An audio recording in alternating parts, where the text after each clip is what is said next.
नमस्कार दोस्तों, मैं गार्गी आप सभी का स्वागत करती हूँ मास्टरी एजुकेशन के प्लेटफॉर्म पर। जैसा कि हमने शुरू किया था लक्ष्मीकांत की सीरीज को, फर्स्ट वीडियो में मैंने कुछ आपको एक्ट्स कराए। इस वीडियो में कंटिन्यू करने वाले हैं, कुछ चार्टर के बारे में जानने वाले हैं हम। तो शुरू करने से पहले एज यूजुअल अगर आपको ये वीडियो पसंद आए तो प्लीज इस वीडियो को लाइक कीजिएगा, शेयर कीजिएगा, कमेंट सेक्शन में अपना फीडबैक जरूर दीजिएगा और साथ ही साथ चैनल को भी सब्सक्राइब जरूर कर दीजिएगा। देखिए इस वीडियो में क्या कवर करेंगे दोस्तों, हम करेंगे charter act of 1793, charter act of 1813, 1833 और 1853 के 4 एक्ट्स हम कवर करने वाले हैं। चार्टर कुछ नहीं होता है, चार्टर होता है आपका जो कोई अधिकार पत्र जिसे कहते हैं, अधिकार दे दे, उसके बारे में हम बात करने वाले हैं। 1793 में कौन सा चार्टर एक्ट आया, क्या क्या प्रोविजंस और कौन से राइट्स मिले ईस्ट इंडिया कंपनी को, 1813 में कौन से मिले, 1833 में कौन से मिले, 1853 में कौन से मिले, चारों के बारे में डिस्कस करने वाले हैं इस वीडियो में। ठीक है, तो सबसे पहले शुरू करेंगे किससे, चार्टर एक्ट से शुरू करेंगे। 1793 का जो चार्टर एक्ट है, इस एक्ट के फीचर्स क्या हैं, तो देखिए इस एक्ट में सबसे पहला फीचर है कि इसने एक्सटेंड किया ओवरराइडिंग पावर जो कि दी गई थी लॉर्ड कॉर्नवालिस को। कौन सी थी, आपको मैंने पिछली वीडियो में बताया था, तो जाके उससे चेकआउट कीजिए, जानिए कि कौन सी पावर्स ऑलरेडी दी गई। ठीक है, ओवर हिज काउंसिल और जितने भी फ्यूचर गवर्नर जनरल हैं और गवर्नर्स ऑफ प्रेसिडेंसी हैं उनकी पावर में एडिशन दी गई इस एक्ट के तहत। तो आपको याद रखना है कि भैया कौन से एक्ट में किस तरह से पावर्स और ज्यादा बढ़ाई जा रही हैं और किस तरीके से एक टाइम आएगा कि ब्रिटिश गवर्नमेंट फ्रेम हो जाएगी यहाँ पे और क्राउन रूल चालू हो जाएगा इन लोगों का यहाँ पर के। ठीक है, तो सेकंड फीचर क्या था, सेकंड में दिया गया कि गवर्नर जनरल जो है उसको बहुत ज्यादा पावर दी गई और कंट्रोल भी दिया गया, कहां पर, सबऑर्डिनेट प्रेसिडेंसी पर, बॉम्बे और मद्रास। मैंने आपको बताया था कैलकाटा, बॉम्बे और मद्रास। बॉम्बे मद्रास दोनों जो थी वो सबऑर्डिनेट प्रेसिडेंसी थी और कैलकाटा जो थी वो मेन हेड बना दिया गया था। तो इस तरीके से, सॉरी बंगाल को, ठीक है, तो इस तरीके से जो सबऑर्डिनेट प्रेसिडेंसी थी उनको जो है क्या मिला, उनके ऊपर कंट्रोल मिल गया गवर्नर जनरल को। तो इस तरीके से मोर पावर्स जो थी वो दी गई किसके तहत, चार्टर एक्ट ऑफ 1793 के तहत। तीसरा फीचर क्या है इस एक्ट का, इन्होंने एक्सटेंड किया ट्रेड मोनोपोली को। अब देखिए ट्रेड की भी पावर्स को, जो कंपनी ट्रेड कर रही थी जिसका नाम था ब्रिटिश ईस्ट इंडिया कंपनी, लूटने के लिए आए थे यहां पर, तो उन्होंने ट्रेड में भी मोनोपोली, ट्रेड में भी अपना जो है राइट्स को बढ़ाया, अपना वर्चस्व बढ़ाया इंडिया में, और उन्हें अधिकार मिल गया अगले 20 साल और वो ट्रेड यहां पर कर सके और बेटर कंडीशन पे कर सके। ठीक है, तो तीसरा प्रोविजन ये था, तीसरा फीचर ये था। इसके बाद चौथा क्या आता है, इस एक्ट के तहत कमांडर इन चीफ को, कमांडर इन चीफ जो था वो मेंबर नहीं हो सकता गवर्नर जनरल की काउंसिल का जब तक उसे अपॉइंट नहीं किया जाएगा। तो ये जो है एक्ट, एक मेजर चेंज हुआ इसमें कि जो कमांडर इन चीफ है वो मेंबर नहीं होगा गवर्नर जनरल की काउंसिल का जब तक उसे अपॉइंट नहीं किया जाएगा। पांचवा फीचर क्या था, it let down that members जो हैं, पांचवें फीचर में ये लिखा गया कि जो मेंबर हैं बोर्ड कंट्रोल के, बोर्ड ऑफ कंट्रोल के, और उनका जो स्टाफ है वो इंडियन रिवेन्यूज के तहत पेड आउट किया जाएगा, मतलब उनका पूरी प्रॉपर सैलरी दी जाएगी। ये जो है पांचवा प्रोविजन था, पांचवा फीचर था, पांचवा और आखिरी चार्टर ऑफ 1793 के एक्ट का। तो आपको पता चल गया हो कि मेजर फीचर क्या रहे। ठीक है, किस तरीके से जो मोनोपोली है वो अब बहुत ज्यादा हमें देखने को मिल रही है, किसकी, ब्रिटिश ईस्ट इंडिया कंपनी की। ठीक है, तो आपको नोट करना है कि भैया किस प्रकार से, अब ये ऐसे क्या होता है ना कि कोई भी, देखिए 200 साल तक यहाँ पे राज किया, अब ऐसा तो नहीं है कि भैया एकदम से आए और एकदम से यहाँ पे थोक के चले गए और इस तरीके से इम्पोज कर दिया और राज वो करने लगे। ऐसा नहीं होता है। राज जो होता है अगर कोई इंसान करता है तो वो ग्रेजुअली उसका जो है स्तर बढ़ता है, धीरे धीरे वो किसी इनिशियल लेवल से शुरू करता है। ठीक है, और ये तो हर चीज में होता है कि आप किसी भी चीज सेक्टर में चले जाइए, वहां पर आपको इनिशियल लेवल से शुरू करना पड़ेगा, इनिशियल लेवल पे शुरू करने के बाद आपको कंटिन्यू करना पड़ेगा। ठीक है, तो ब्रिटिश ईस्ट इंडिया कंपनी में भी यहाँ पे इस तरीके से ही सभी चीजें की कि भैया मोनोपोली पहले शुरुआत में परमिशन से काम की, उसके बाद लड़ाई लड़के खुद अपना वर्चस्व यहाँ पे स्थापित कर लिया। उसके बाद धीरे धीरे करके यहाँ के लोगों पे अपने ज्यादा अधिकार स्थापित करने लगे, साथ ही साथ ट्रेड के मोनोपोली बढ़ा दिए और पॉलिटिकल असर्शन भी यहाँ पे शुरू हो गया। किसका? ब्रिटिश ईस्ट इंडिया कंपनी का। तो बड़े चालू थे ये, धीरे धीरे उन्होंने हर स्टेप आगे लिया, स्टेप बाय स्टेप ये करते गए और अपना कंपनी रूल बढ़ाते गए। इसके बाद आता है आपका चार्टर एक्ट ऑफ 1813। अब इसके बारे में डिस्कस करेंगे भैया इस एक्ट में कौन से फीचर रहे और किस तरीके से मोनोपोली और बढ़ी ब्रिटिश ईस्ट इंडिया कंपनी की इन इंडिया। तो सबसे पहला है इसमें, सबसे पहला फीचर है इस एक्ट का कि it abolish the trade monopoly of the company in India. That is जो इंडियन ट्रेड है was thrown open to all British merchant. However it continued the monopoly of company over trade in tea and trade with China. ठीक है, trade monopoly जो company का था उसको abolish किया, एक स्टेप पीछे लिया, लेकिन इसका मतलब क्या था कि जो इंडियन ट्रेड है वो सभी ब्रिटिश के जो मर्चेंट है उनके लिए खुला रहेगा और साथ ही साथ जो कंपनी है वो उसका वर्चस्व रहेगा, डोमिनेंस रहेगा टी के ट्रेड में, चाय के ट्रेड में और चाइना के साथ ट्रेड में। ठीक है, तो पहला जो है इस एक्ट में ये वाला फीचर बहुत इंपॉर्टेंट है।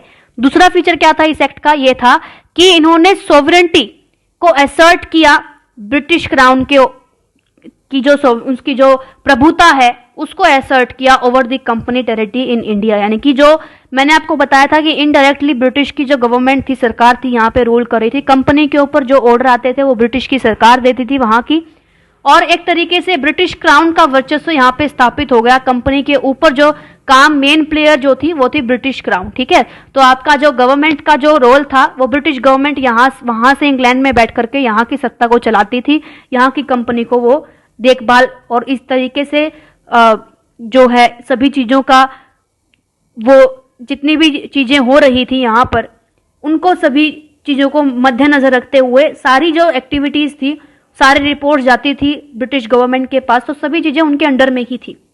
तो एक तरीके की जो सुप्रीमनेस आ गई थी किसकी? ब्रिटिश क्राउन की, वो इस्टेब्लिश हुई किसके थ्रू?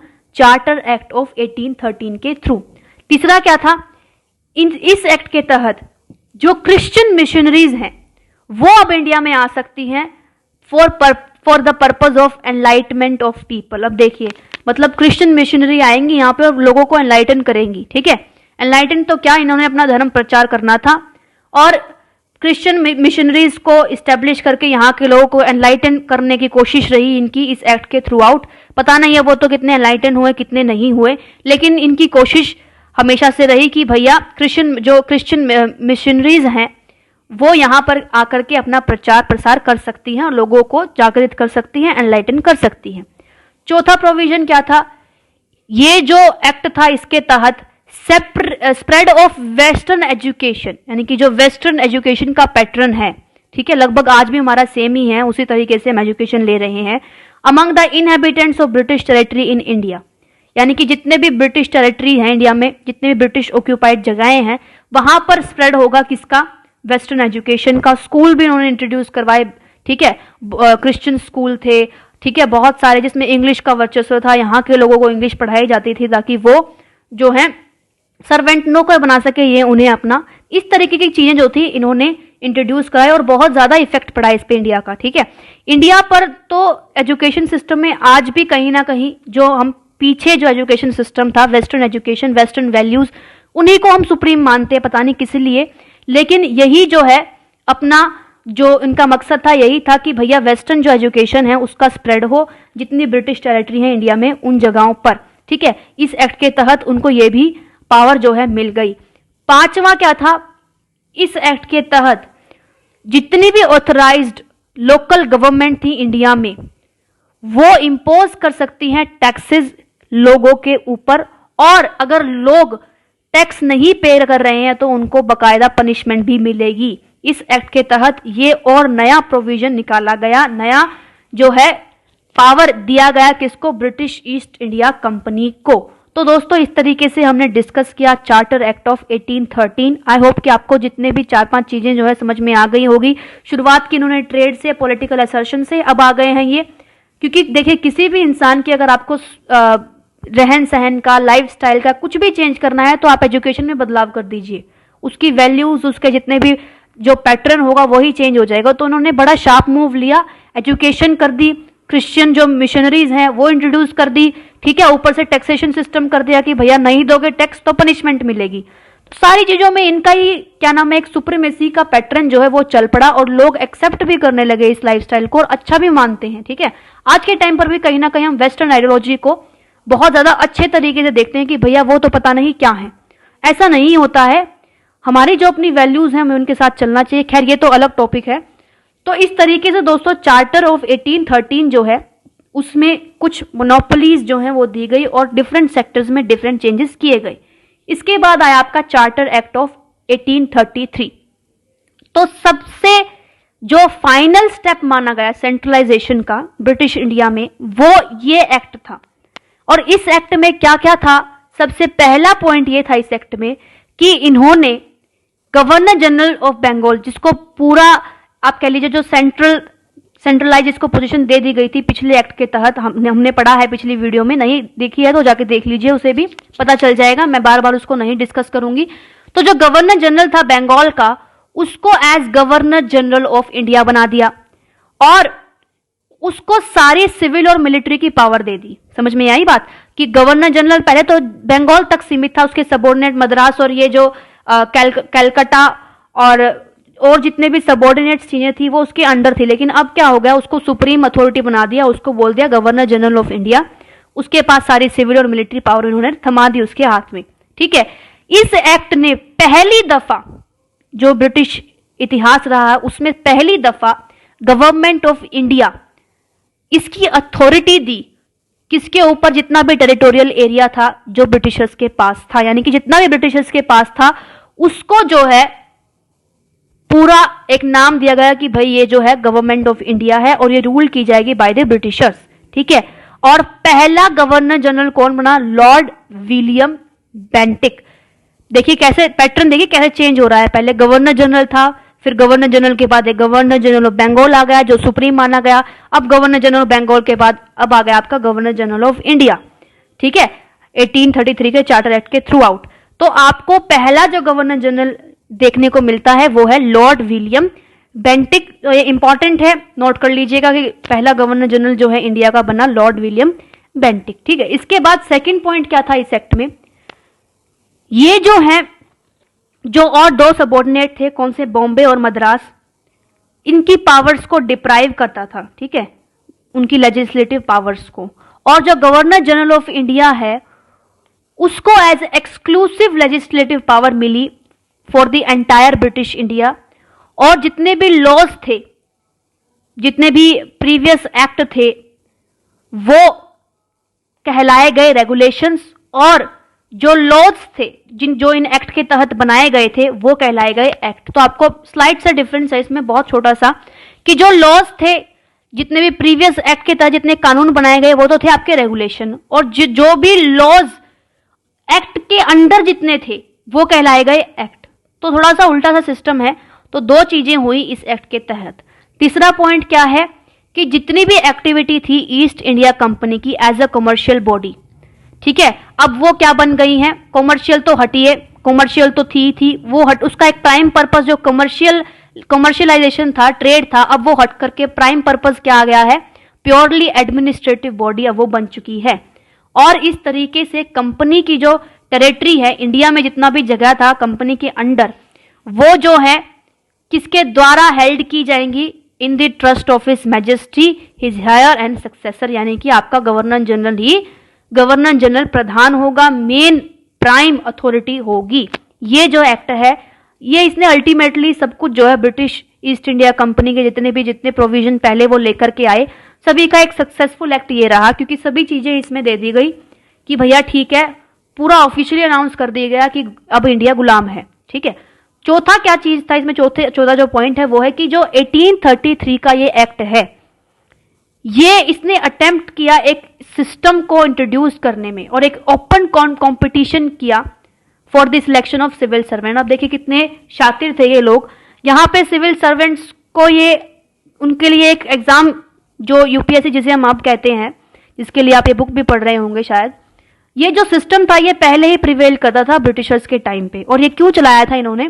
ताकि यहां से हम ब्रिलियंट माइंड को उठाएं और उनको सैलरी दें, थोड़ा सा पावर दें, और वो जो है employment as a employ under the company वो रहें, और उनका पूरा रुतबा भी होता था उस टाइम पे। ठीक है, तो सिविल सर्वेंट्स की जो सर्विसेज है इनका इंट्रोड्यूस हुआ 1833 के चार्टर एक्ट के थ्रू आउट। और इस तरीके से ये जो प्रोविजंस है ये एक बहुत बड़ा प्रोविजन बन गया, एक बहुत बड़ा फीचर बन गया, जिसमें किस तरीके से जो नेटिव्स थे उनको एज ए एम्प्लॉय कंपनी ने रखना शुरू कर दिया। हाउएवर जो ये प्रोविजन था ये नेग्लेक्ट भी किया गया after the opposition of court of director, लेकिन फिर भी कहीं ना कहीं इसको अडॉप्ट किया गया। इस तरीके से चार्टर ऑफ 1833 बहुत प्रोमिनेंट है, जिसमें मेजर पावर्स सारी की सारी officially British east India company की ओर चली जाती हैं। साथ ही साथ ब्रिटिश ईस्ट इंडिया कंपनी के साथ गवर्नर जनरल ऑफ इंडिया को अपॉइंट किया गया, जो कि ब्रिटिश की सरकार वहां बैठ के इंग्लैंड में चलाती थी यहां पर। ठीक है, तो इस तरीके से चीजें जो है वो होती रही। अब चौथा जोन सा चार्टर एक्ट है वो है आपका चार्टर एक्ट ऑफ 1853। अब इसके बारे में भी बात कर लेते हैं। तो देखिए, जो लास्ट सीरीज है चार्टर एक्ट की जो कि ब्रिटिश पार्लियामेंट में पास हुए, देखिए ब्रिटिश, आपको ये अब आप सोचेंगे कि भैया ब्रिटिश पार्लियामेंट कैसे आ गई, तो मैंने तो आपको बता ही दिया कि जो ब्रिटिश थे, ब्रिटिश गवर्नमेंट थी इंग्लैंड में बैठी, वो यहाँ पे रूल करी थी इनडायरेक्टली। कंपनी तो एक सिर्फ मीन्स एंड मेथड था, तो कंपनी तो उनके लिए कंपनी सर्वेंट थे, और कंपनी हमारे लिए यहाँ पे उनके लिए हम जो थे हम सर्वेंट थे। तो इनडायरेक्टली जो चीजें चल रही थी, जितने भी चार्टर होते थे, जितने भी अधिकार पत्र होते थे, वो ब्रिटिश पार्लियामेंट पहले उन्हें पास करती थी, ऑर्डर पारित करती थी, वहां से गवर्नर जनरल बना के भेजती थी यहाँ पे आके वो रूल करता था। कंपनी की जितनी भी चीजें थी उसको देखने को मिलती थी। साथ ही साथ यहाँ पर पूरा पॉलिटिकल जो असर्शन था वो सारा ब्रिटिश की गवर्नमेंट जो थी वो इंग्लैंड से संभाल रही थी। तो जितने भी सीरीज ऑफ चार्टर एक्ट्स हुए जो ब्रिटिश पार्लियामेंट के दौरान जो है पास किए गए 1973 से 53 तक, उसमें से एक सिग्निफिकेंट कॉन्स्टिट्यूशनल लैंडमार्क बना चार्टर एक्ट ऑफ 1853। ठीक है, पहला फीचर क्या था कि इसमें देखिए पहले लेजिस्लेटिव पावर और एग्जीक्यूटिव पावर की जो फंक्शंस थी वो सेपरेटेड नहीं थी, सारी आपके गवर्नर जनरल के पास थी। ठीक है, लेकिन यहां पर क्या हुआ 1853 के एक्ट में, चार्टर में यहां पर हुआ पहली दफा सेपरेट किया गया लेजिस्लेटिव और एग्जीक्यूटिव, जो एग्जीक्यूटिव की फंक्शंस हैं उनको सेपरेट कर दिया गया गवर्नर जनरल की काउंसिल के। और एडिशन हुई 6 न्यू मेंबर की, जिनको क्या बुलाया गया, legislative councillor to the council, यानी कि जो काउंसिल थी उसमें 6 मेंबर और जुड़े जिसका नाम था लेजिस्लेटिव काउंसिल। वो पूरी उसका ऑर्गेनाइजेशन का नाम रखा गया।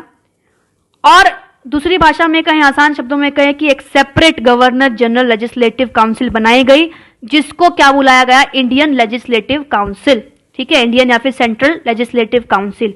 ये जो लेजिस्लेटिव विंग थी ये फंक्शन करेगी as a mini parliament, adopt करेगी जितने भी सेम प्रोसीजर्स हैं, जैसे ब्रिटिश पार्लियामेंट के जितने भी सेम प्रोसीजर हैं उन सभी प्रोसीजर्स को ये जो मिनी पार्लियामेंट बनाई गई इंडिया में ये अडॉप्ट करेगी। और इस तरीके से लेजिस्लेशन पहली दफा एक स्पेशल फंक्शन की तरह ट्रीट किया गया गवर्नमेंट की ओर से। साथ ही साथ एक स्पेशल मशीनरी बनाई गई विद स्पेशल प्रोसेसेस और ले डाउन किए गए रूल्स एंड रेगुलेशन की किस प्रकार से मिनी पार्लियामेंट फंक्शन करेगी इन दी इंडियन कंट्री। ठीक है, इंडिया की कंट्री में किस तरीके से ये फंक्शन करेगी। तो दोस्तों देखिए, आप ऑब्जर्व कर ही रहे होंगे कि किस प्रकार से धीरे धीरे ये पावर्स को एक्सटेंड कर रहे हैं और किस तरीके से ये अपना ही सिस्टम, ब्रिटिश पार्लियामेंट का जो सिस्टम है, इंग्लैंड में जो सिस्टम चलता था उस टाइम पर, सेम सिस्टम में चाहते हैं कि उस तरीके से हमें गुलाम बना करके रखे और उसी तरीके से ये जो है राज करते रहें। ये जो एक्ट्स थे उनके बहुत बड़ा सबूत है हमारे पास कि भैया इन एक्ट्स के थ्रू आउट इन्होंने किस तरीके से अपनी पावर्स को इस्टेब्लिश किया over the period of times. दूसरा फीचर क्या था इसमें 1853 के चार्टर में, एक ओपन कॉम्पिटिटिव सिस्टम सिलेक्शन का इसमें इंट्रोड्यूस हुआ और रिक्रूटमेंट हुई। देखिए पहले मैंने बताया कि डिबेट हुई क्योंकि जो कोर्ट ऑफ डायरेक्टर्स था उन्होंने अपोज किया इस आइडिया को जो सिविल सर्विस का आइडिया है, लेकिन 53 में ओपनली कह दिया गया कि ठीक है हम बनाएंगे काउंसिल को और ये रिक्रूट करेगी सिविल सर्वेंट को, और सिविल सर्विस जो थे वो ओपन थे टू ऑल द इंडियंस। ठीक है, इंडियंस को हम नौकर बनाएंगे, एम्प्लॉय बनाएंगे और फिर उसके बाद ये जो है एज सिविल सर्वेंट सर्व करेंगे under the British government in India. ठीक है, उस अकॉर्डिंग टू मैक्यूले की कमेटी जो थी, उनके अकॉर्डिंग जो कि कमेटी थी इंडियन की सिविल सर्विसेज के, वो अपॉइंट हुई 1854 में। तो आप यूपीएससी जिसके लिए प्रिपेयर कर रहे हैं, कहीं ना कहीं इसकी जो नींव रखी गई, नोट कर लीजिएगा, वो 1854 में जो कमेटी अपॉइंट हुई मैक्यूले की, थॉमस मैक्यूले की, उनकी जो कमेटी अपॉइंट हुई उसमें जो है इंडियन सिविल सर्विस की नींव रखी गई। इसके बाद थर्ड क्या है, कंपनी का रूल एक्सटेंड किया गया और उनको अलाउ किया गया कि भैया वो इंडियन टेरिटरी के ऊपर उनका पूरा पोजेशन है और ब्रिटिश क्राउन का उनका पूरा ट्रस्ट है उनके ऊपर। ठीक है, लेकिन कोई पर्टिकुलर पीरियड नहीं स्पेसिफाई किया गया। पहले 20 साल की अवधि तो दे दी थी ना कि भैया 20 साल तक वो ट्रेड कर सकते हैं, लेकिन अब की बार क्या हुआ कि पर्टिकुलर पीरियड जो है उन्होंने नहीं बताया, जैसे कि पिछले चैप्टर में चार्टर्स में डिस्कस किया है मैंने, और ये क्लियर इंडिकेशन थी कि कंपनी का रूल अब टर्मिनेट हो सकता है किसी भी टाइम जब पार्लियामेंट चाहे। तो कंपनी का भी मठिया मेट कर सकती है जब पार्लियामेंट चाहे। ये कहीं ना कहीं एक इशारा था कंपनी को भी। ठीक है, चौथा क्या था इस रूल के तहत, पहली दफा लोकल रिप्रेजेंटेशन आई इंडियन लेजिस्लेटिव काउंसिल के थ्रू आउट।